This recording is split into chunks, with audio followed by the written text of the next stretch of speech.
Hi, everybody. It's the first of our 2nd of September, and welcome to our first September Tinderbox Meetup 2023. Great to see everyone. I don't see Mr. Bernstein around. I'm Michael Becker, your moderator and facilitator for our weekly sessions. I've not been around the last few weeks because of trips and travels and vacation and family stuff, but great to be back. So what do you guys want to talk about today? Typical format for those that are watching this for the first time is we go around the room, have new people introduce themselves, which I don't see anybody new. We then dig into projects or then talk about a theme. And we don't have a theme today, so let's talk about our projects and what we're working on and what we want to discuss. So who wants to start? Well, I'd like to continue with Steve's mention of memory of recording life. I mean, Tinderbox as a note taking and then memorialize them inside Tinderbox so that they as life rushes by in its own sequence, and later the future you wants to fetch this stuff that you've probably forgotten about because it happened 6 months ago. Okay. And whatever. Are you talking about a journal or something? You want to journal your concepts, or how would you categorize that? It's a pretty big dimension there. Yeah, unfortunately it is. I'm thinking, I mean, my purpose, my interest of Tinderbox is the issue of retirement brain drain. My generation is leaving, our generation is leaving, and the mainframe systems are still very much in place. They're not going to be replaced. Cloud is just another layer of poorly documented complexity. And so the challenge is, how do we hand off to the younger generation that is been told that AI is going to solve all problems? Okay. Who wants to tackle that? Yeah, who's going to? Mark. Okay, you started laughing first. Okay, I'd like to put Tinderbox at the center of this conversation, if I could. Is that Steve? Okay, yes.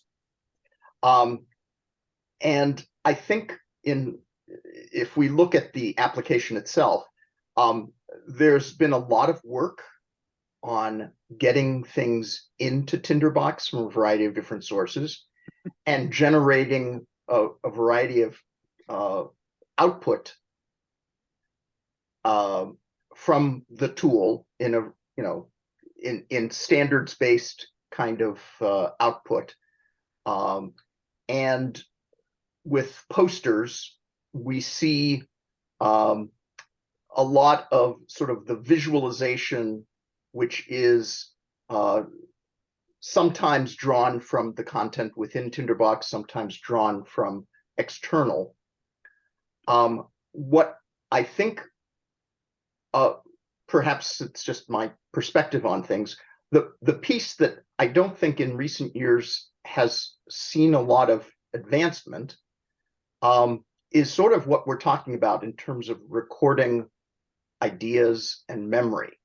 Now, that just might be my personal bias on that, but we seem to have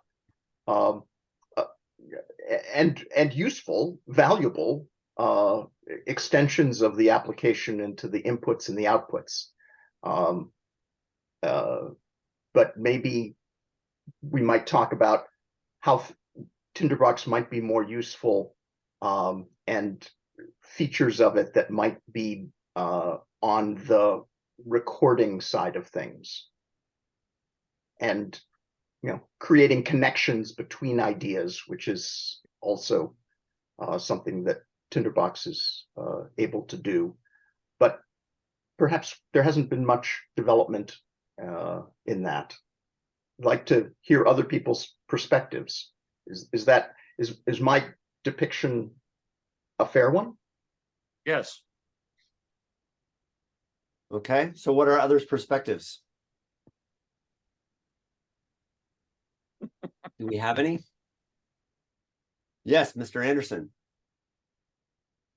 I just note that, I mean, I put in the chat, I mean, one of the things that actually was discussed early on in the early days of Tinderbox was effectively using Tinderbox as a daybook, which is, you know, one form of memorializing stuff. I mean, whether it's your work daybook or just your sort of daily jotter. I think one of the a constant strand of hubris I see in a lot of note-taking sort of systems or apps is that if I just get a better system, or I just get a better app, I don't have to think, and this is important, I don't have to do anything to capture all the good stuff. And I think there's consistently wrong thinking. And it's sort of, this links back to the AI thing, really. I mean, part of the problem is we just keep treating narrow AI as general AI. And there's nothing, I mean, the stuff that's being done is really cool at the moment. It's a societal challenge because it's moving faster than we're getting used to it. But it's really powerful in narrowly defined contexts. It does really useful stuff, but it doesn't just answer life, the universe, and everything, which is in our feckless human way what we want it to. Chuck. So I've actually been giving a little bit of thought to this recently, just because I've had a few incidents that, you know, have forced me to do some backtracking of things I've done in the past. Assumptions you had that turned out to be wrong. No, it was pretty trivial stuff. I mean, I was trying to, so just to set the context, I've been using email pretty consistently since the late 80s. And prior to that, and I'll also point out that I had the distinct benefit of working at BBN, and a colleague was Ray Tomlinson, who developed the first email app and put the @ sign in email back in I think 1972. So I've got an interesting and very long history of using email, and my current email database really started becoming a standard way of living for me back in 1998. And so I actually have a database that's almost 25 years old. And one of the things I developed as a practice, personal practice, was to, whenever I encountered a problem, I would describe it in an email and share it with people who I was working with at the time. And often in the process, I would realize that as I described the problem, I began to see insights that eventually allowed me to solve the problem, or allowed others to solve the problem. So it became a very powerful tool, and I've always viewed writing in that format, taking notes to yourself and then sharing them with others, as being a thought amplifier. And it just continues to play out, has played out over all the past few decades. And I've spent the last 2 decades as a consultant. What is interesting to me is how ephemeral, inconsistent memory is, and how often I have had to go back and look at my email notes from last month, last year, last decade, and often look at these things and say, I have no memory of this whatsoever. The other thing that I've recently, and this is sort of what got me thinking about this a lot, was that as I've gotten away from day-to-day consulting, I'm starting to have recall problems for people I've known for years. And again, email is a valuable tool because I can go in there and I can find contacts. When was the last time I got an email from such and such a person, or I can't remember their name? What was the context in which I was dealing with them? And invariably, I can find that information. And I find it both useful, but also surprising, because what it constantly tells me about is how fragile memory is, and how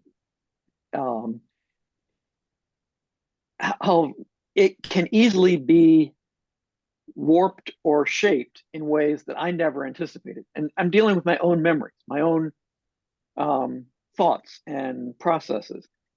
And to go back and look at something that you spent literally hours and hours over days, possibly weeks, working as a problem, and that a year later you can't remember the details at all if you didn't have the notes. And so it's just a constant wake up to me of how fragile our memory is and how much we depend upon systems for capturing notes and keeping them and being able to search them and find them. And so I guess I just throwing that out as an anecdotal reference to the issues we're talking about here. And yes, it's something I'm always looking for. Is there a better way to capture notes?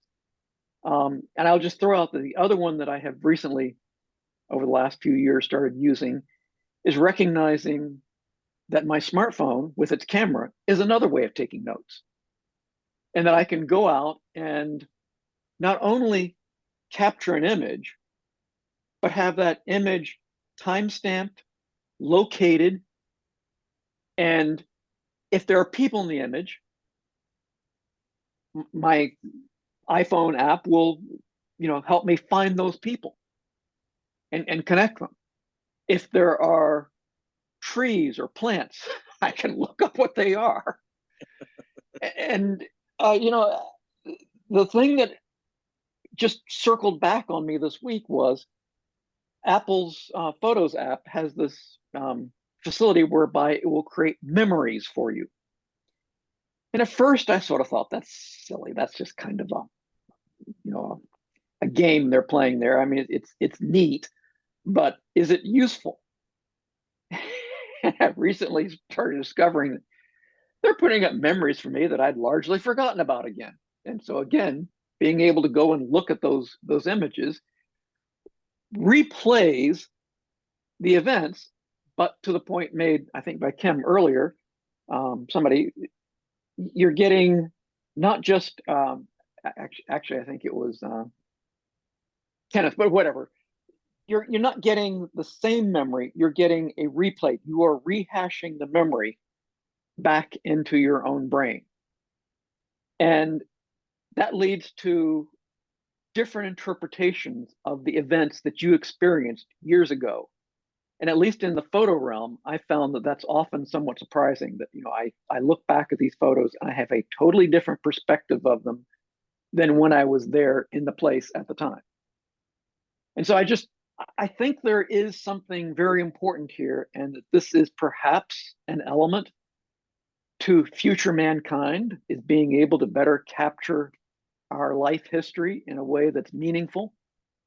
But it's fraught with lots of issues, and everybody's going to wind up applying their own personal interpretations to these things. So I think it's a fascinating area to explore, and I suspect it will be a large part of what we deal with in this century going forward.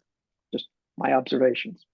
Well, and one of the big issues you run into too is what happens when we restart recording everything, like in the Black Mirror episode, The Entire History of You, Mm-hmm. where you don't really want to remember. And if someone can pull up like what you said back on November 12th, 2022, or is that helpful? Maybe or maybe not. Yeah. I'm often embarrassed to remember things I've said in the past that, in retrospect, I could say that was not a polite thing to say, or it implied a real prejudice on my part, which I now regret. But I think it's interesting because if you are a thoughtful person and reflective, you can often look at these events in your life and you can say, I've moved on from there. I have a different perspective on those issues. I look at the problem differently now than I did then. And I mean that maybe in a technical sense, but more often in a social sense. Yes, but I unfortunately, see how other people may have misinterpreted what I was saying. The cancel culture doesn't always support you with that, though, because in the culture we're like back in. Yeah. That's why I say it's a difficult area. Yeah, this is actually a good point. I'm going to try to sort of continue with the thread that Chuck has raised. couple of things. I think I remember reading recently that generally our memory of situations is based on a story we concoct. So we'll have perhaps 7 or 8 facts that we might either recall or see in past records, photographs, emails, whatever. And then we use a story in the first place to actually to retain that information. And that story tends to fit the parameters of who we see our self-image. So something might take place, say, yesterday, and I will have a reasonably clear memory of what took place, but it's already shifting from what actually took place to a version of what took place that fits my story of myself. And the further I get from that point, the more likely that story is to deviate from the actual occurrence that took place. Now, if we extend that, say 6 months or a year or 5 years, and someone says, you know, when we met that time, you said to me, the earth is flat. And you will be like, there's absolutely no way I could have said that because that doesn't fit my picture of myself. Now we're going upon the assumption that that picture of self has remained constant. But at the same time, if I say you haven't changed, your mentality hasn't changed, your personality, your ideas haven't changed for 5 years, you'll actually be insulted.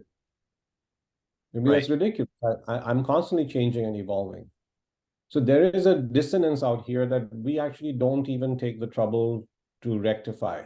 Because say, for example, if something took place 5 years ago, I'm going to go back and refer to my records of what took place and then, you know, rebuild the story in such a way that it doesn't conflict with who I might have been then, whom I think I might have been then, and who I am now. And I might deliver that story. So what does all this have to do with Tinderbox? And now we are in the era, as Mike was pointing out, that we can record everything.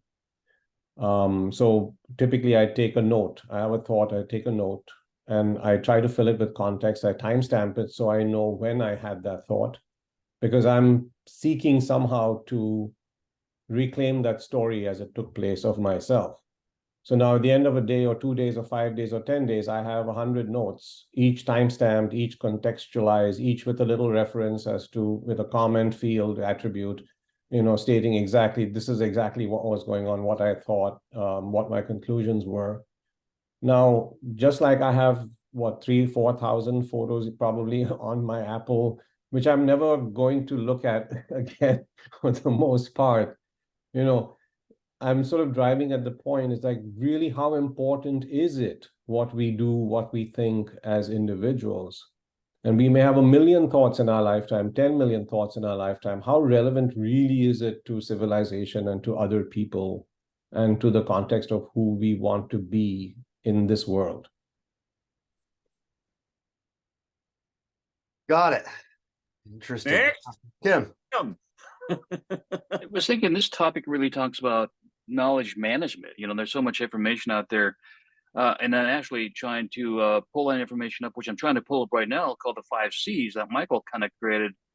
Yeah, they're 5, what they are, but this whole thing with knowledge, I mean, look, like Tinderbox breaks things down to like the molecule level. There's so, I mean, it's great, but there's so much information that you can definitely use Tinderbox for to break it down. But how do you actually synthesize it? And so I think you get back into knowledge management. How do you actually use knowledge management to manage your knowledge? It's an oxymoron in some respects. But I turn over to Michael. Michael, what do you think? From your perspective, you got the 5 C's. I'm trying to find them. I can't. It's kind of ironic. I can't find the 5 C's.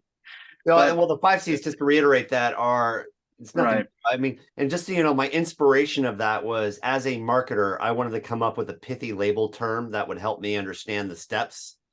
And it really derived from interacting with all of you in developing the steps. And I wanted consistency of C's. So that's how I came up with those words. But the first one is collect. So you collect notes. And in that process, you want to make sure you're citing notes. The next C is curation. So you start creating notes. And in the creation process, you're tagging them, you're linking them, you're associating cross-pollinated citations. So you're kind of curating the thinking that you're happening. In that curation process for me is just It is the thinking process. It is the assessment. It's the looking at this information that I'm collecting and then asking myself 3 questions. What's happening? Why does it matter? What do I do about it? And thinking about every bit of information within that context. And then as that aggregates up into more information, I reapply that 3 questions of why, what, and what do I do about it? Or what, why, and action. What do I do about it? And the next C, so we go from collect, curate, we then go to create. So in that process of collection and curation, you will invariably come up with new ideas that are in fact new. And because you've been curating your thoughts, because you've been realizing that, and you've been doing citations, you can actually say, wait a minute, I've got a new idea. So I'm now going to create this idea. Now, if you're lucky enough, you can add to the process collaboration, where you can start interacting with, oh, thanks for pulling that up, where you can start interacting with somebody. And in that collaboration stage, since it's not formally published, at the collaboration stage, you want to add attribution. Who was I working with when those new ideas came up with? And invariably, collaboration leads to more creation, it leads to more collection, and it leads to more curation. And then when you're ready, and the really important part for me when I'm thinking about the 5 C's process is when you're basically creating this primordial soup of ideas and thoughts that are both old as dirt and original within the new context. And then when you're ready to publish, you contribute, and your contribution actually can end up in being any number of different forms. It could be a social post, it could be a Word file, it could be a PDF, it could be your output, it could be a PowerPoint, it could be a podcast, it could be a verbal speech you're going to give. And so essentially you're taking all of that information that create all of the collections of those first 4 C's and publishing that into an output to which you're then providing a contribution. And for me, what's critically important with Tinderbox's role in this is when we look at contribution is actually made up of 3 elements.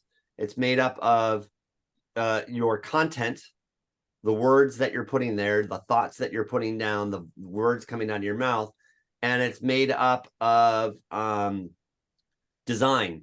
And design has 2 parts to it: structure and appearance, the colors and the look and feel you're giving it, and the structure that you're giving it. Is it a bulleted list? Is it a table? Is it linear? So for me, the beautiful thing about Tinderbox, and then one last point is, most people put their value at the contribution stage. They say, I've created value, I produced this report. And what I've learned from Tinderbox is the contribution is actually not where your value is, where the mass majority of your value lies. The contribution is simply the byproduct of your value.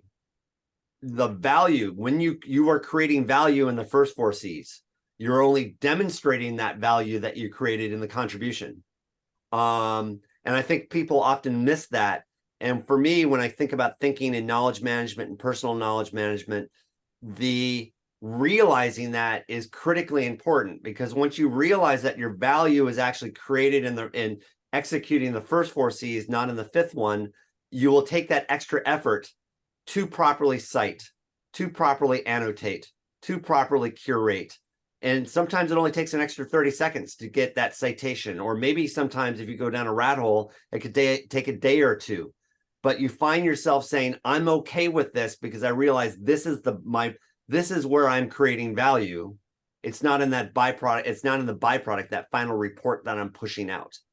And again, going back to a summary of what's so important for Tinderbox for me is Tinderbox allows me to separate my content, my thoughts and my ideas from the structure and from the appearance.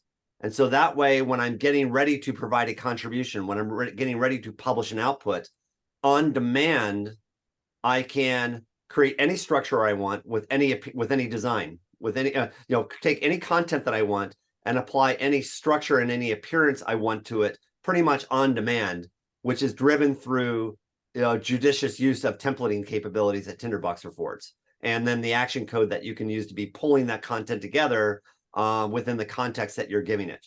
And so that's a long-winded story to explain on just how important Tinderbox has become to me, and how I kind of drive that 5 C's process through my my implementation. And so it's gotten to the point now I probably spend 90% of my day in Tinderbox now, and only 10% of my day in output software like Word or Excel or something like that. Whereas 4 years ago, that was the exact reverse.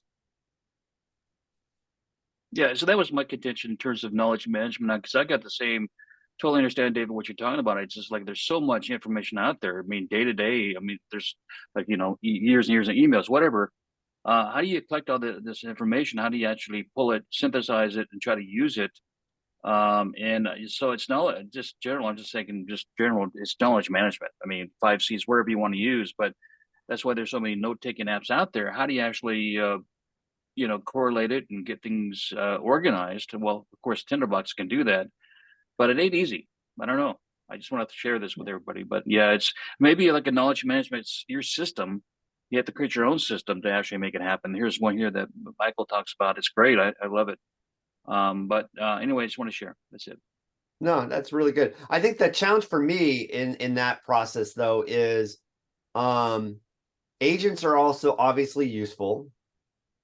Different views are useful if you can figure out how to effectively use them. The one thing I personally have been struggling with, and I've made a couple feature requests to the developer on this, is I do think we could like I would like one feature I'd love to be able to have, because I tend to do all of my work in 1 or 2 major big files, as opposed to breaking my projects up into smaller ones. I would love to be able to, for example, on the Tinderbox find function, be able to add a filter that says only apply the find on this container, because I may have 700 or 800 notes within that one container. And so I want to tell Tinderbox, do a search, but not across the entire file. Just filter it, that search, to this container. And I would absolutely love that. And then I've also found some other affordances in my larger files for optimizing the action code, where I've created a is dormant attribute that is only triggered on visit. So when I visit a note, that's when the action code is triggered to have it run. So that way I don't have 10,000 or 500,000 different action code actions running when they're not active, when they're not necessary. And I find that really important. The one thing I find missing in that, and that's why I'm so interested in this changed operator that I stumbled across, Mark, is what I am finding though is the action code will update on visit, but it doesn't re-update on leave. And I'm wondering if the changed operator would help me with that. Like if I've made changes on the note to have those trigger on leave, or maybe unchanged. So those are what I'm thinking. So long story short, Mark, you want to chime in? Okay, well, I'll pick up the last one. I think the answer is yes, use judiciously. I think change arrived partly as a byproduct of posters. So all changed is an action code way of saying, hey, I don't know if you noticed, but I changed this note, so please act accordingly. There's a thread just a couple of days ago about someone getting confused about opacity of notes. So it turned out in that case, when I tested something, that I changed the opacity, nothing changed. What I then realized today, looking back at it, was when I clicked the tab and forced a refresh of the map, it all worked. So there in a microcosm is what we're talking about. Sometimes you just want to say, I know in a way that you may not have guessed, sorry, you being the program, I've changed something and I want you to take notice of it, because this breaks you out of the sort of the awful shell of everything running everywhere all the time that scales so badly. As humans, we're generally quite good at noticing moments of insight, and being able to say, no, I want to press a button here to say, note this and do something. So in the case of the app, the point of the change is to say, look, go away and just check this. Doesn't mean you don't need to update the view, or you don't need to update some action code. So it's an action code centric sort of long span it as a poke into the works. And it's called by you, the user, and you can call it in any way you can call action code. Right, but so do I put that in an action code, and when does Yes, that? yeah. So Or like if there's in a rule, something, do I put that in a rule, and when does the rule trigger that? no, the rule doesn't trigger it. It runs when the rule runs. So I'm not sure it totally answers your point. You want a sort of different thing. You're saying, because you wanted to, what you're really saying is, on my way out from doing something, Update this note. I want you to trigger it just once. Changed is something you can put into the code, but it doesn't solve the problem of when that code is run and what triggers Correct. it. That's my concern. So I Yeah, still think I still need the on leave trigger, much like on visit, so that when I leave this note, trigger it. Yeah, on visit is a sort of is a legacy blow in from Story Space, which was was basically a hypertext literature tool that gifted many things to Tinderbox, because sometimes if you go to a particular bit of the story, you want to know, have I been here before, or when I do, sort of rack the visit count up by 1, or show me a list of options or something. So that's what the on visit. That's why it's there. It's useful, and I know you might have used it in a number of ways. But what it isn't at the moment is a paradigm of entry and exit. So there is a sort of discussion and a feature request to maybe be made there. I mean, won't try and answer the question in the moment, but that's anyway trying to draw the threads together of what is there at the moment, and some of the new things, as I say, because change certainly arrived alongside posters. Whether it was a link to it or not, I don't recall. Okay, so maybe on a side note, Mark, we can talk about this on a. I think I'm still not wrapping my head around change. So let's talk about it offline. Yeah, sure. I think we need to update ATB ref a little bit. Okay. Yep. Noted. So looping back, the reason I think the reason I stuck my hand up was when I was listening to Chuck earlier, because I'm thinking back to and the annoyance of a large amount through my own intention of email trove from the 90s that I lost. So my emails only go back to just around the turn of the century, which makes it sound a very long time ago. Is that one of the things I'm surprised about is in a sense how well articulated problems are in my old emails. And I put that down to the fact that if you're writing to someone in a different time zone in a different place who's reading it asynchronously, and may not share the same first language, comes from different cultural background, you actually have to explain stuff. You just can't. You can't sort of throw out your idea and assume, well, everyone obviously thinks, we'll see it in this context. So that's been an interesting. I hadn't really thought about it until this was mentioned, but you might say, thinking back to Chuck's point, I used to have had a problem. I used to share it with people. Well, maybe one person to share it with is your future self. Send an email to the future saying, I'm thinking about this. This is where I am. This is my state of understanding. And a perfect example of that is commenting your action code. I was reading through some action code I had written, and I absolutely have no idea what I was thinking or what it does. And it took me a couple hours to figure out what the hell was I thinking and what was I trying to accomplish with this. Okay, and one more quick contribution, because I see others. I don't want to monopolize the floor. I think it was your five C's. Another thing I'm really seeing. I mean, I'm involved in a project at the moment looking at basically trying to get better replication results in the physical sciences, and in this case, in a particular case, chemistry, which is great because I know nothing. We have a chemist here. I think, yeah, Bill's here. We have a chemist, and I can gleefully say I know nothing about it. But one of the things that I'm really picking up on is people say, well, it's all in the paper. So I go and read the paper. So no, it's not. Absolutely not. And so one of these things about annotation is making sure you're capturing it. And I think a big shift now we have the digital tools is we need to get our head out of thinking in paper. So So, the idea is you do something, you put in a PDF, and that's it. The way I think we should see it now is that a PDF or a web page or whatever is just one of the narratives that you take out of the work you do. And it might be the narrative of record, and that's fine, but it's not the whole story. And so the problem is we're over focused at the moment on one output, which is the paper, and that might, in different ways of work, mean different things. I mean, obviously, in an academic context, it tends to be a published paper, but in other forms of work, that we end up doing a sort of similar thing. So there is, output, product, job done, ticked off. No, actually, if you want to get value from what you've done, one of the things I'm really taking from this is, learn to curate the stuff you've done, and that sort of report is just an output. It's an important one, but it's only an output. It is not the output. And I think that paradigm shift is something we really need to make. And I also want to go back to what Steve said in the very beginning, and this is where this may be beneficial in knowledge management.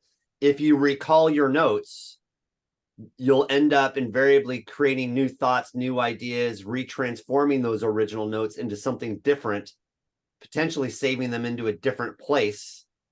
And is that not the process of knowledge management? I would dissent from that, but I've talked enough. Let me pass the baton to Chuck.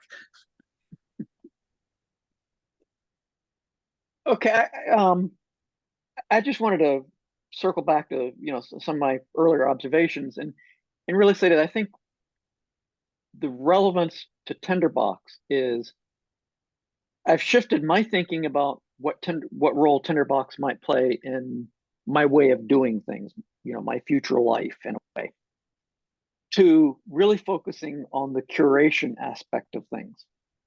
And what I'm noticing is that's a hard problem, not necessarily because but because technology has not given us what we need. So Tinderbox is now fairly adept at creating something that becomes an email that can then be sent out via email.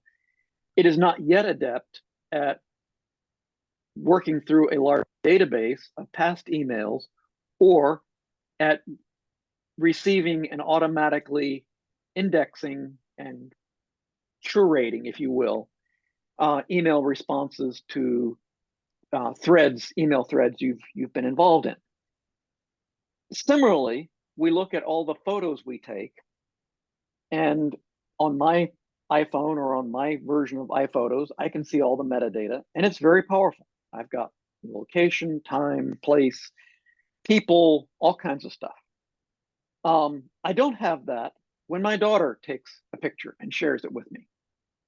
So the technology, for very good reasons, for privacy protections, becomes limiting when we start collaborating around things like photographs.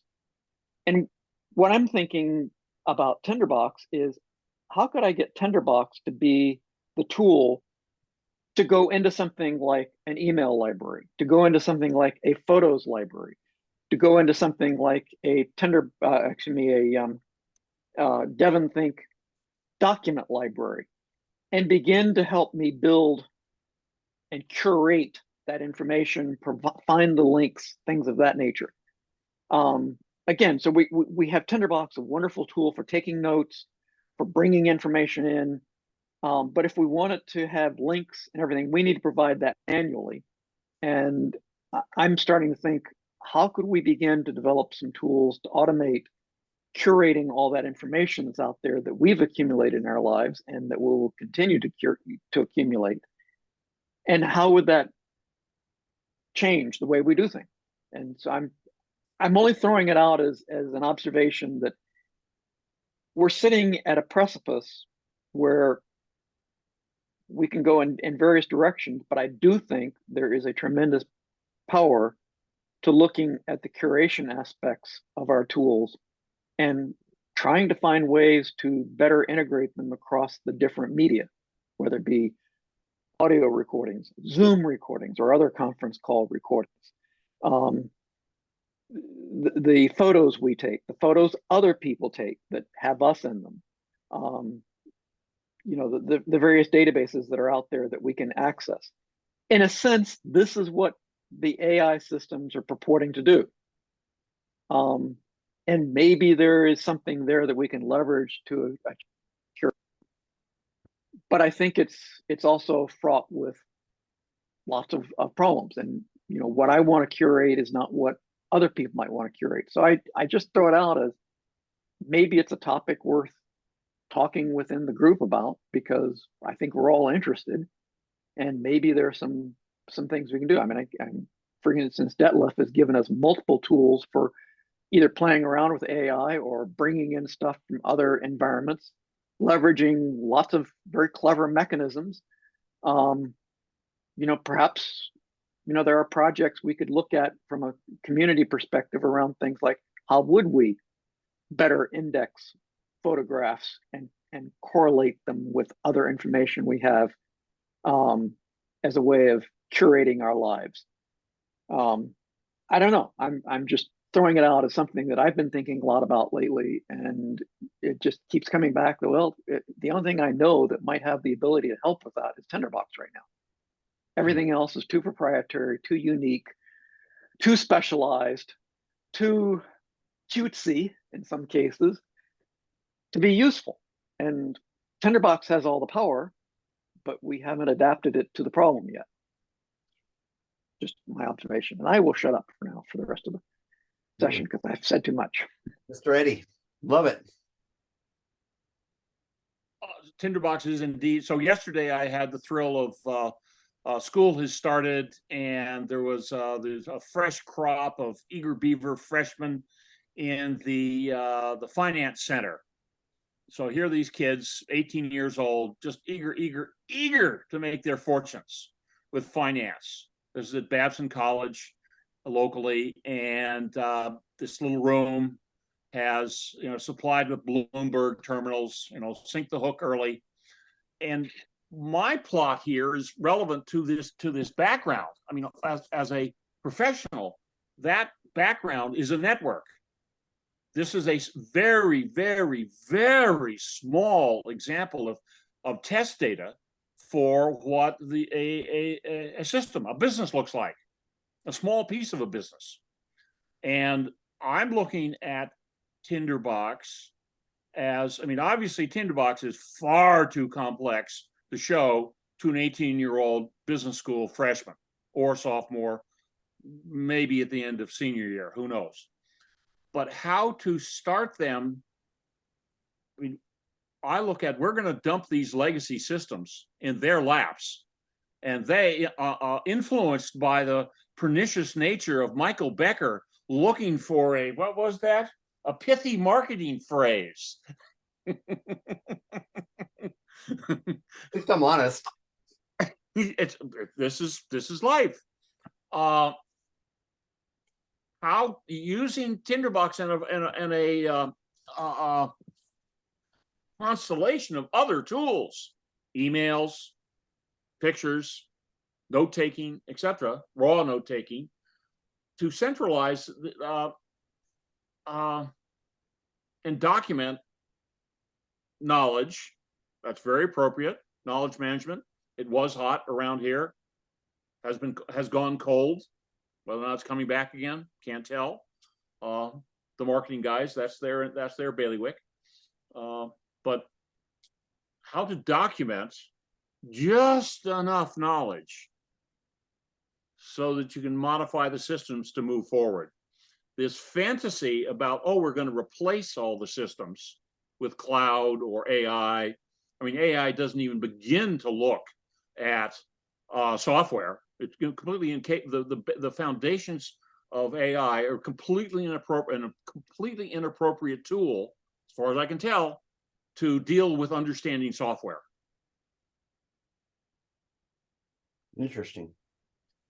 AI, I mean, I've been tracking, again, back to the issue of I grew up 6 miles from the Pentagon. My day, it was Russian missile manuals in and English out. Who do you think was picking up the tab? And so I've been intrigued by this. This stuff obviously makes wonderful stories. And as far as I can tell, the problem is getting bigger at a faster rate than we can adequately and appropriately apply the tools in the appropriate place. I was watching a video or something out of IBM, of all places, just the numbers in these large language models are staggering. And the mindset is volume is the only thing we're concerned with. What about value? What about fixing the right thing at the right time? It has nothing to do with volume. Good point. And so that's my rant for the day. People are lined up. Mr. Harf. I've been thinking about what Chuck was saying, and sort of the very simplistic model in my head is we can enter notes directly into Tinderbox, or we have a variety of different digital assets, different artifacts, and the volume of those artifacts is huge. So what we need is the metadata, some of which is supplied by those digital artifacts. We've talked about photography and EXIF and all of that. And email has a variety of different metadata around that. Or we need, if the system itself doesn't provide that metadata, we need tools that will basically read these artifacts and generate the metadata from it. Now, we still have a problem. We've got a huge volume of artifacts with hopefully useful metadata about it, and we need tools to help us sift through that. So maybe this is a place where AI or something different from AI, simply pattern matching. These are the things that you have been interested in the past. Let me show you these things. To start to bubble up, to surface what seemed to be the most important, most relevant, and even possibly to be able to connect artifacts together using the metadata. I'm just trying to describe in simplistic terms what our problem is. Of course, sort of entering into Tinderbox directly is always a possibility, but it doesn't have the volume issues that we have with all of the digital artifacts that we have potentially available to us that potentially could be relevant to what we're trying to accomplish. Yeah, well, I think one important thing to equate the term metadata to its associated capability in Tinderbox. So for me, at least, metadata is our attributes, right? And I think making that direct association is really important. So if you have a web page, if you have an image, if you have anything that's got metadata in it, when you're pulling that or if you're like a week or two ago when we were talking about how I was using the Roam highlighter to highlight things on a web page, and then within that note I was saying like title : this, URL : that, here are the individual highlights I'm taking. Each one of those items are being abstracted by their by a label, which is effectively metadata. And metadata, by definition, is data about other data. And so if you think about it, when you're pulling that kind of information into Tinderbox, everything is essentially metadata that can then be broken into attributes. And the attributes of Tinderbox give you specific types of data, dates and URLs and files and text and strings, etc. And then I think if you then start looking at Tinderbox through that lens of metadata, or as our Bernardo from our Brazilian friend, Aristotelian philosopher, Brazilian friend from years back, had mentioned, it's all about metacognition. And so at the end of the day, Tinderbox as a tool is really about metacognition and breaking everything into metadata, including text, because text is just another attribute. And that and which is another just blob of metadata. And so I think once you kind of grok that, you then get to realize, okay, everything is metadata. I then can use action code to parse, manipulate, transform, transclude that data. And I can then use export code to output it in any structure or format I want. And I think that becomes a really powerful way of looking at Tinderbox. Don't know if anyone has a response to that, but if not, let's move on to Peter. David, your hand is still Okay. up. Oh, all right. You want to go first? Well, Peter, you haven't talked yet, so let's I give was just jumping in to tell David his hand was up. Sorry. Okay. Turn-taking coordination issues. All right, here we go. I've been moving in a different direction on a research project, and I'd really like some input. I have gotten a hold of a set of books that were related to Walt Disney's original plan for Epcot Center. So we have Walt and the Promise of Progress City, and Walt Disney and the Quest for Community. And they're both studies of everything that went into Walt's thinking about building a city for real as part of the Florida project before we prematurely lost him to cancer. So I'm going through the books, and I want to create a timeline with all of the connections between the different sources that I'm finding that are discussing Epcot, and also there's a tremendous amount of overlap to World's Fairs. So I've got dates, quotes, and sources that they're coming from related to World's Fairs, Disney's participation in past fairs, the similarity between fairs and Epcot Center, and the impact of Epcot followed by Epcot Center on the World's Fair movement. So I have this big morass of historical sources, and I want to come up with the most efficient way that I can engage in the actual active note-taking. When I have one particular source in front of me, I'm going through it, and I want to start creating notes related to all of the factoids that are popping up with on such and such a date, such and such, possibly a quotation or an event that happened. And I'd ultimately want to have that content available in Eon Timeline as well as in Tinderbox. So I'm not sure whether to use the Timeline dedicated program first or Tinderbox first, what the data transfer is in both directions between the two of them. I want to have basically all of the factoids and dates and the supporting sources linked to them available in both programs at the end of the day. And I have no idea what my workflow should be or how I should organize it. So help everybody. So, where do I start? So my immediate reaction to that, Peter, without putting too much more thought to it, is start with look at Aeon Timeline, which is just a fantastic visual timelining tool. I mean, Tinderbox has this timeline tool, but it's not necessarily as pretty as you might want with a tool like Aeon Timeline, which is not a slight on Tinderbox. It's just different tools for different purposes. So I would look at Aeon Timeline first and look at all of the metadata, look at all of the attributes that Aeon Timeline wants for creating an entry in Aeon Timeline. And then make sure that you then map those attributes to values in your Tinderbox notes.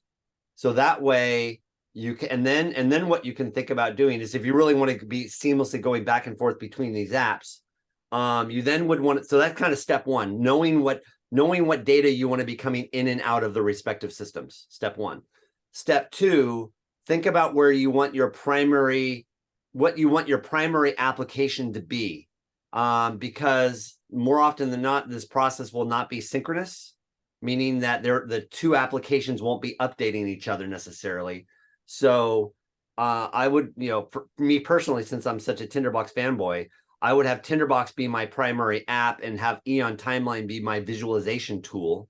So therefore, what that means for me is any edits or additions to the timeline I'd make in Tinderbox first, I'd then export into Timeline. You then want to be and then with that, if you were going down that route, step three would be, what export template do I need or what I want to be pushing to Aeon Timeline? So therefore, you want to know how does, what does Eon Timeline ingest? A CVS file, a HTML file, kind of what format does it want it in? And so therefore you then can create the respective template in Tinderbox, because you can do CVS and HTML and JSON and whatever format you want to be exporting out of Tinderbox. So I personally kind of set it up in that way. Right. So Tinderbox first for the note taking, and then push the data out into Aeon afterwards. Correct. And it doesn't mean afterwards. I mean, it can be this iterative back and forth, right? Because remember, push it into Eon. That's not really wanted. Go back to Tinderbox, make some changes, do another export. You could be going back and forth and do this 10 times in 10 minutes. It's not but once you kind of got that flow down, that's how I would approach it. And the reason why I do that too is because Eon Timeline doesn't afford you adding additional attributes, linking between different notes, a place to capture your thinking and thoughts when you make, this event in Disney's history relates to that event. Oh, I've now got an original idea. I'm going to create another note and then document that original idea and then curate the linking between them. Because for me, it's more than just the visual of the timeline. What I would also suspect you want, beyond the really pretty timeline that Eon would give you, you're probably going to want to report too. That actually is a linear document that helps you express your thinking associated with that timeline. Because then the other thing you could do is, when you're thinking now your output in your reporting, because as you all know, I'm all about that final contribution report in whatever form, PowerPoint, Word, etc. You could take screenshots out of Eon Timeline, put those screenshots on your hard drive, and then link those back into your Tinderbox file report. So now you actually have the Eon Timeline images in your outputted report. Oh, that's a good idea. Because one of the things, I have to make sure that everything is tied to, a BibTeX site key for each source that the fact or the person whose name pops up comes from. Correct. So then doing that, you then get everything tied into that. And if you want to have an offline meeting with me, I can share some of my templates with you to help make this just super slick.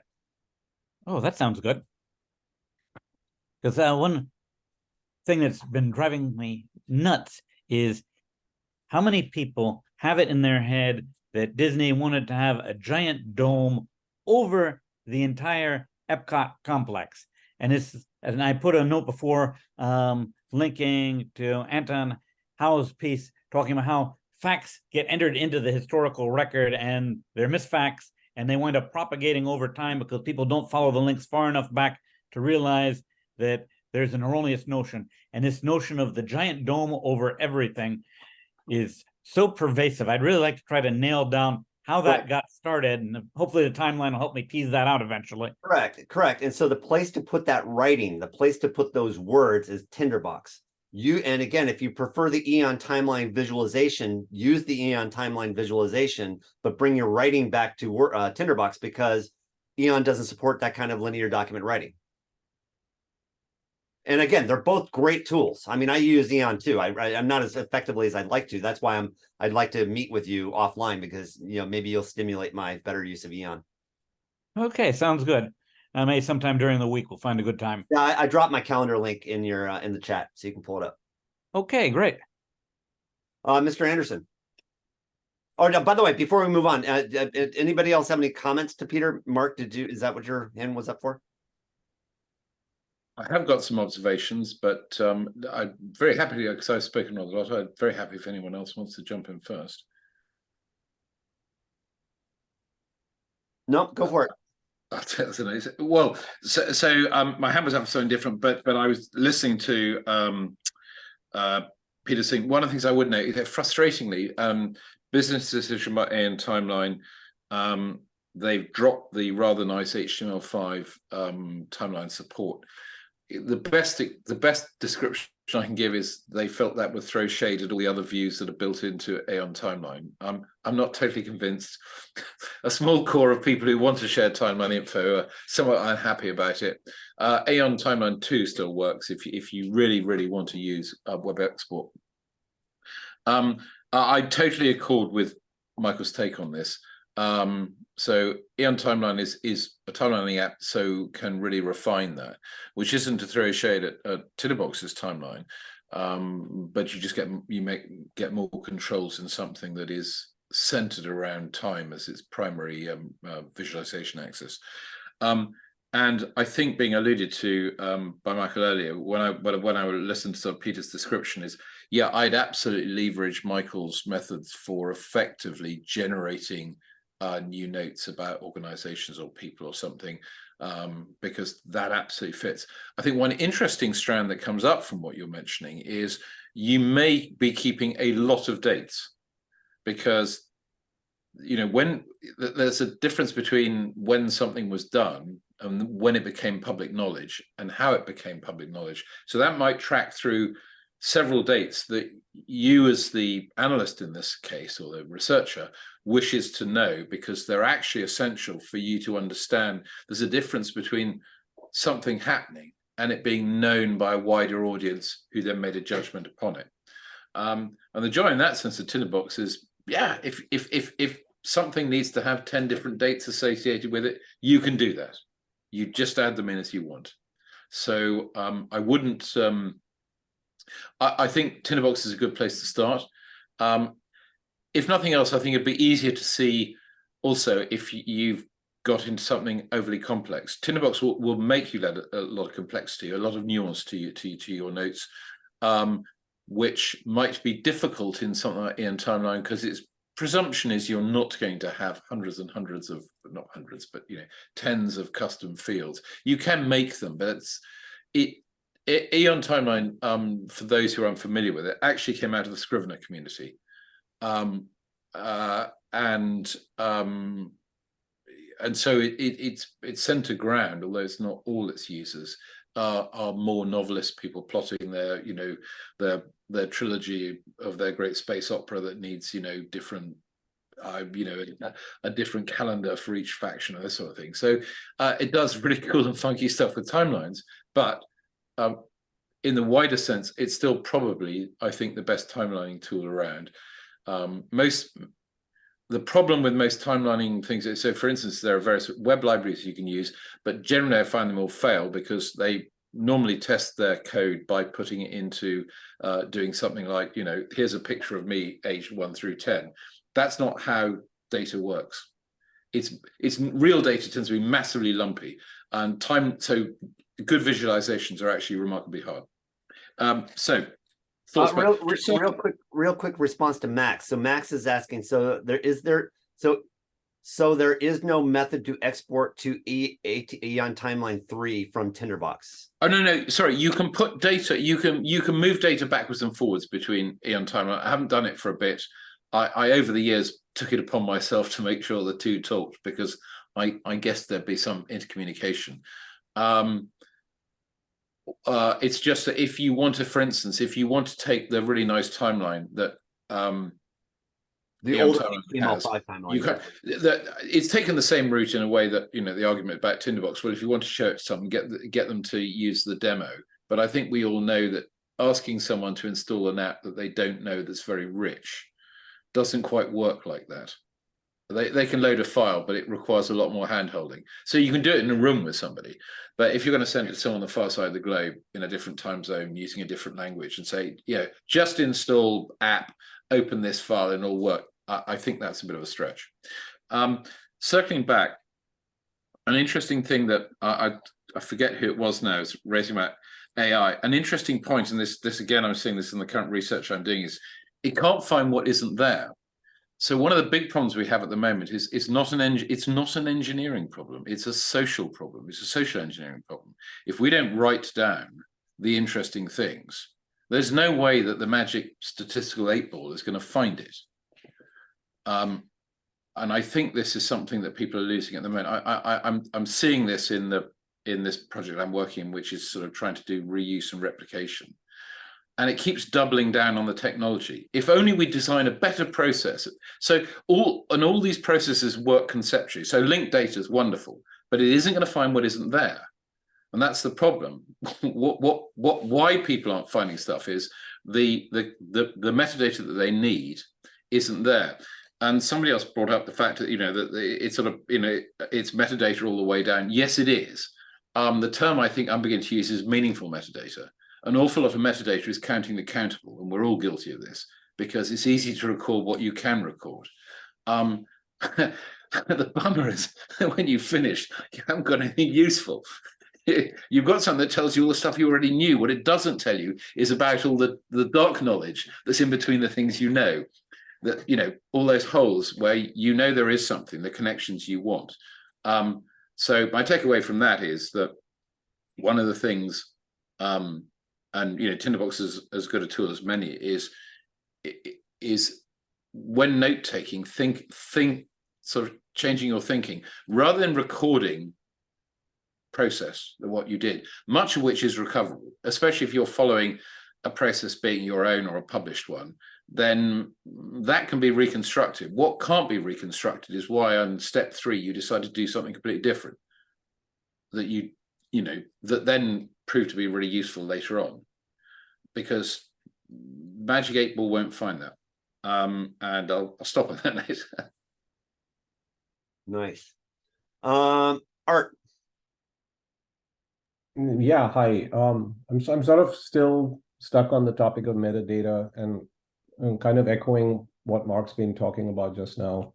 To the extent that, well, so let's assume that all our data is, or let's assume that we have one object of data, one photograph, one birth certificate of our great-grandfather, one piece of data. By itself, it is discrete. It has actually no power. And unless it is either connected to another piece of data or unless it is then cushioned by what we call metadata, it is actually just a passive inert piece.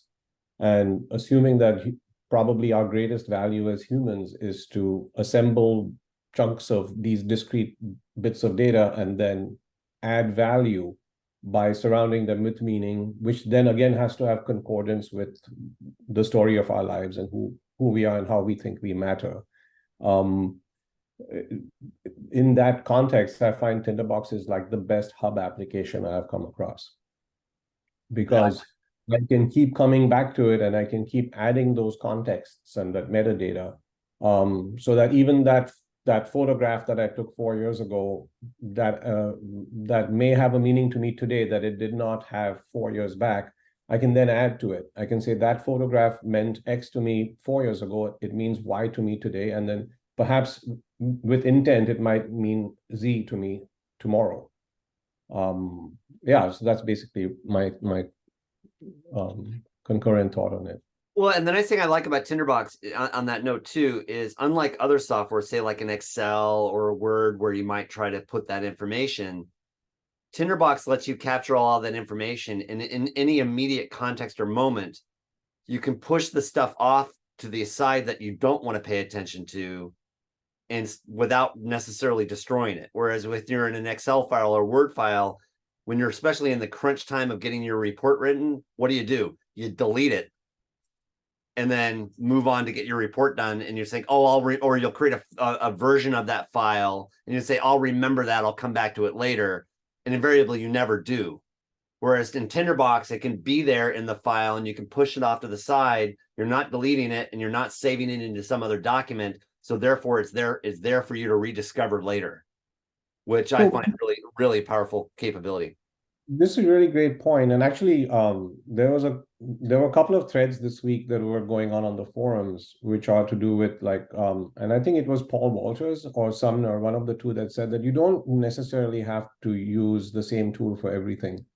And, you know, and I also sort of concur with that from 2 points of view. One is, it also depends on your relative skill in that tool of choice. Now, Michael, you know, I don't think any one of us would argue that your skill level between you and the two Marks, you know, is way advanced compared to a lot of the other users in the group.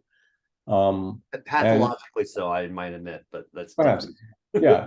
But so that's one side of it, and the other side of it also, it might have to do with our particular sort of our history and our methodology and our practice. So I might look at it as, say, a carpenter would, and go like, oh, for this I will use a screwdriver, for that I will use a drill.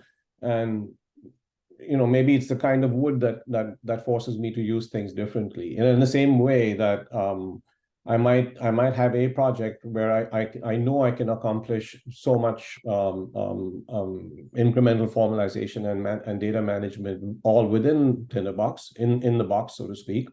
But there may be another situation where I go, oh, this is so much easier if I just dump it out into a CSV file and copy paste these cells across the whole row and then drop that data back into Tinderbox, because Tinderbox doesn't care. And it is so flexible that it'll allow me to export and re-import data without affecting it. I think the only thing that gets affected really in my mind right now off the top of my head is the creation data for Note, which in fact, if you're particularly interested in addressing, you can open up the JSON or you know, the actual data and replace the creation data if you want. Well, and on that one point you just made is great. Bruce Gale talks about this a lot, and like, you know, at the end of the day, I just need to get it done, and I know how to use Excel, and so I'm going to get it done in Excel. But I'll also use Tinderbox to help me prepare for the presentation I need to do, or prepare for that report. And again, it's one of those things, you use the tools that you need at hand in the moment that work best for you to accomplish whatever you need to do in the moment. And then ideally over time, that those will, you'll get some kind of equilibrium state that works for you. So, so arguably, when you're doing that, you're actually making a micro switch in your brain. You're looking at the issue, you are thinking creatively, and then your brain is rapidly switching to the left side to go, what is my tool set? And which tool will I deploy to address this? And then I'm going to actually have to look down the road and go, if I start with a screwdriver, will I be able to finish this short trip, this detour with the screwdriver, or am I going to need 3 other tools? Yeah. And then you back to the creative mode where you're actually now then manipulating and working with the massaging the data with the screwdriver or tool of choice. Right. Now, in the realm in which I work, the more I do that, the less productive I become. True. And for me, and I agree with that. And so for me, that's where I personally, why I focus so much on learning the tool set that is Tinderbox, because what I've invariably found is I found it more efficient to try to do as much as possible in Tinderbox than switching between those tools. And I found that sometimes taking the 20 minutes or an hour to write the templates and thinking through the metadata flow that I'll want for this particular project is more efficient, taking that hour to get the template right in Tinderbox to then be able to publish it out, then copying the data, getting it perfect, say in a PowerPoint or an Excel file, and not having the template. Because invariably what I find is if I write the template, I never have to do it again.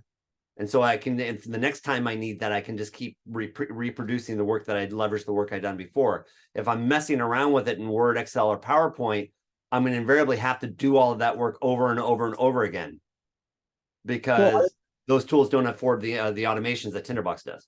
Yeah, I completely agree with that. And I think to that extent, the way I address it is I have separate Tinderbox projects. I have a project that is basically my sort of life planning and action-oriented stuff, which is very, very objective. And it serves me very well to keep creating and adding new bits of action code as I develop and grow it. But on the other hand, if I'm doing some kind of a creative endeavor, I literally try to go without a guide rail.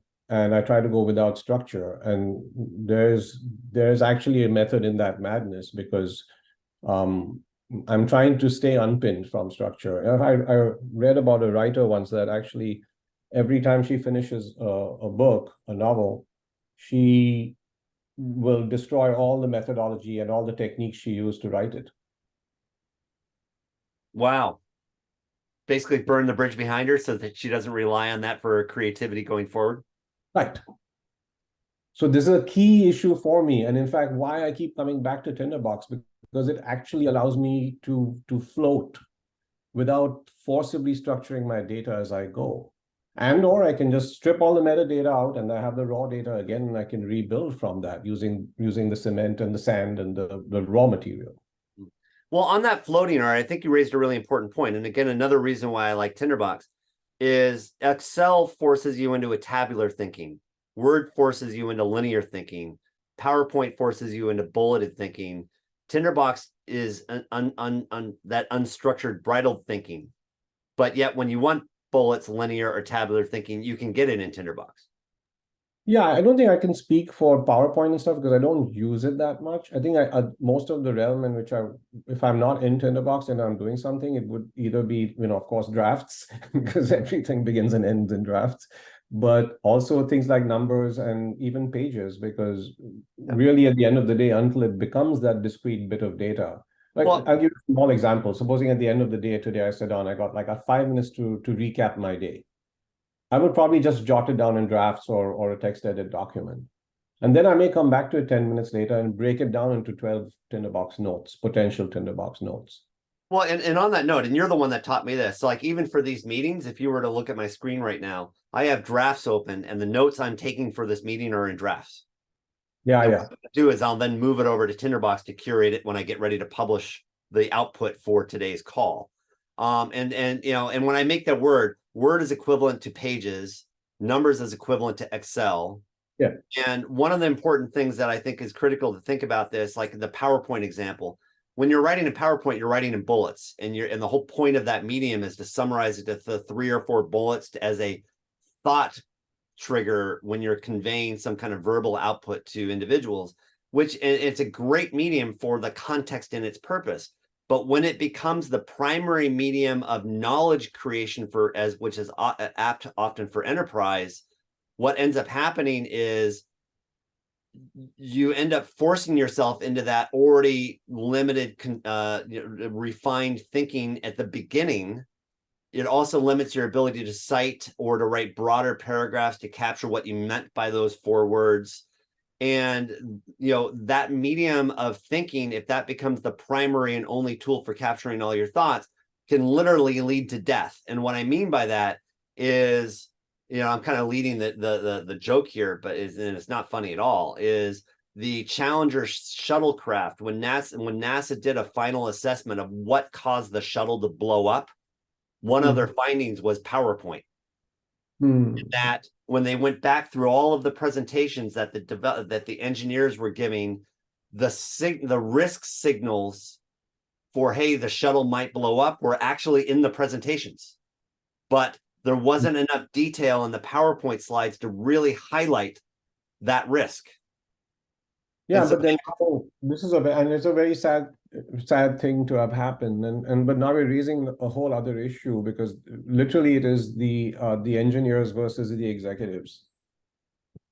Yeah, and the way they communicate and the way the different groups necessitated communication, and unfortunately, in that engineering, even in the engineering environment, that medium of community, and that's the difference. Like at Amazon, they don't really have lore because I don't work there, but I've heard lore. They don't allow PowerPoint. They actually want linear documents because they want your thinking. They just don't want the bullets of your thinking.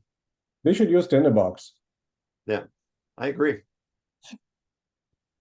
So, any other thoughts, comments, Mr. Eddie? You got your hand raised. My view is my interest is Tinderbox's hub, and trying to talk to learn how to talk to 18-year-olds who basically have started to use Excel when they were in high school, running their second business. So I'm trying to a big aha. Literally, exactly a month ago, one of my mentee left to go to graduate school. And I hate spreadsheets. I absolutely hate spreadsheets when they're used as databases.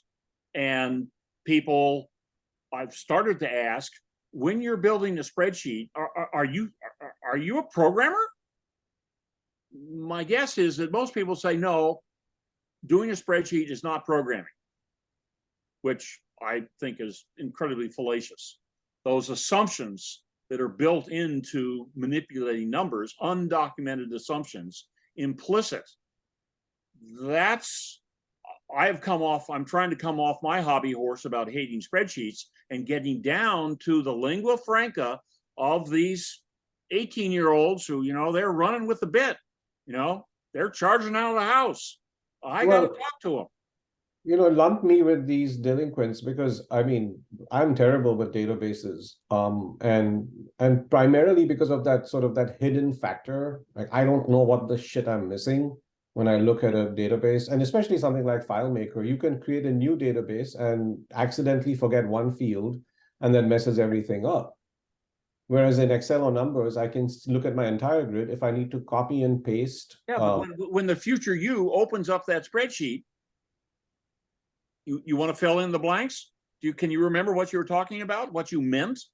Well, unfortunately, that's what I do. I'm actually using as an example, just in relation to that point, I will use a CSV or a numbers or Excel sheet simply to populate the data. I can fill the context in and then dump the whole thing into Tinderbox with the relevant context. So the spreadsheet itself is not my end program.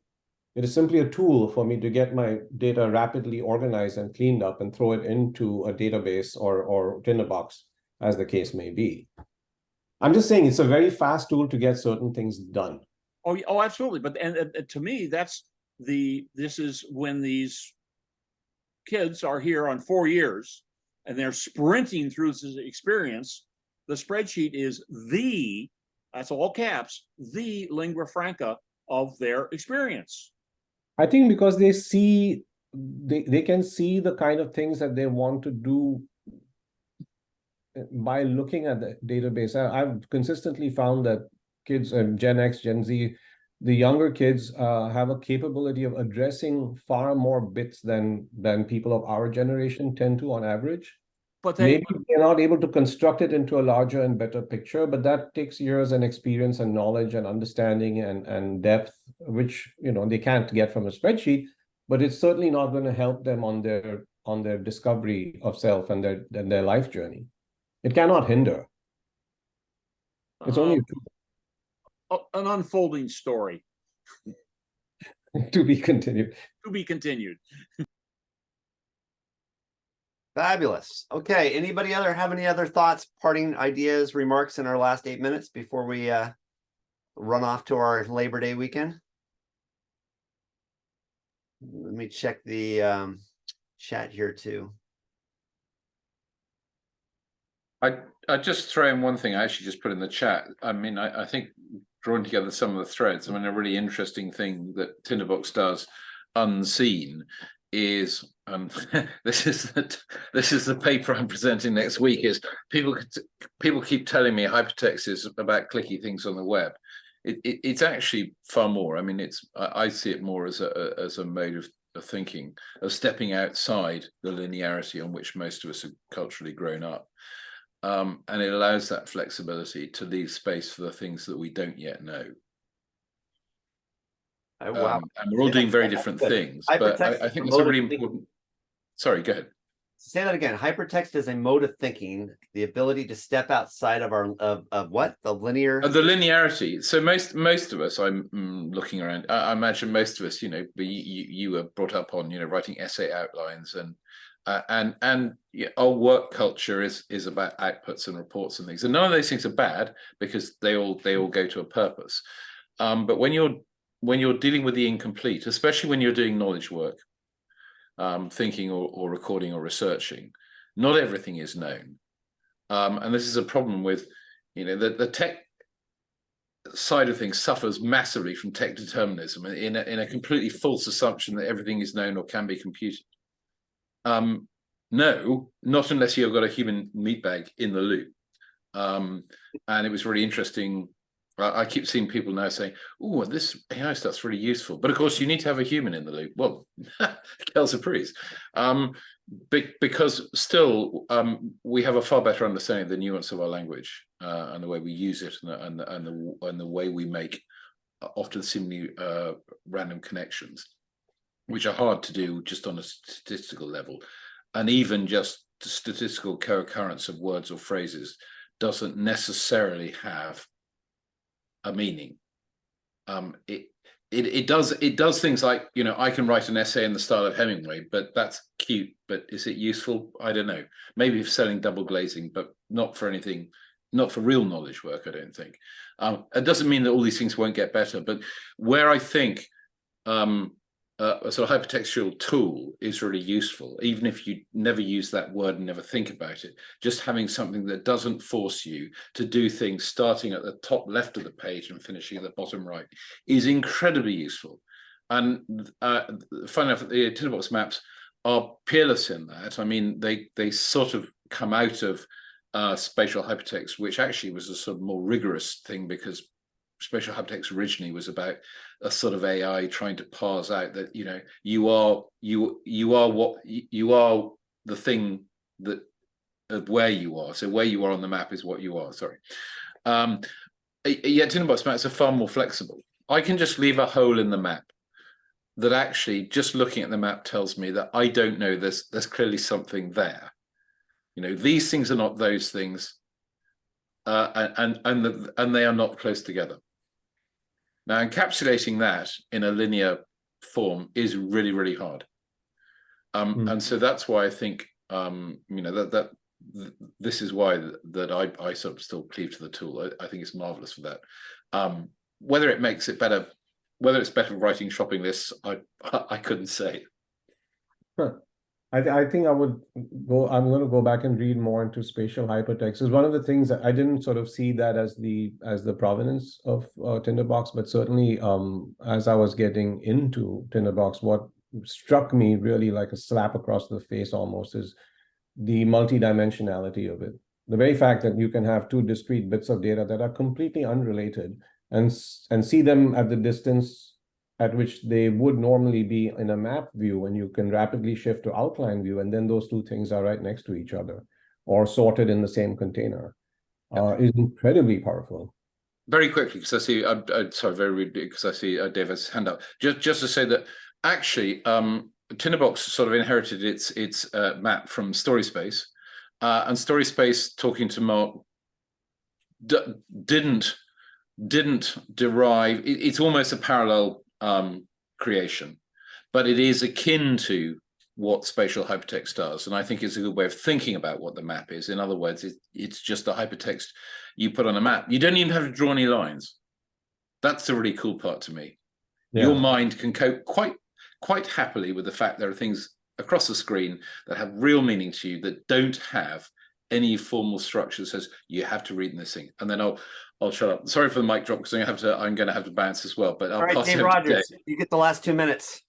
All right, I'll bring it back to the beginning where Steve was talking about the fallibility of memory, and I think that the whole concept of knowledge management is flawed in the sense that we don't really understand what knowledge is. We talked about with the AI, it only means something if there's a human in the loop, but we can't all agree on what knowledge is. I think that the idea of software engineering is a joke. You can engineer a bridge because a bridge has a very limited function. You know, it has to support X amount of weight over such a span for so many years. You can figure that stuff out. Software, managing information, engineering, we had the example of PowerPoint and Challenger. The data was there, but the human eyeballs, the cognitive filters, PowerPoint didn't pierce that.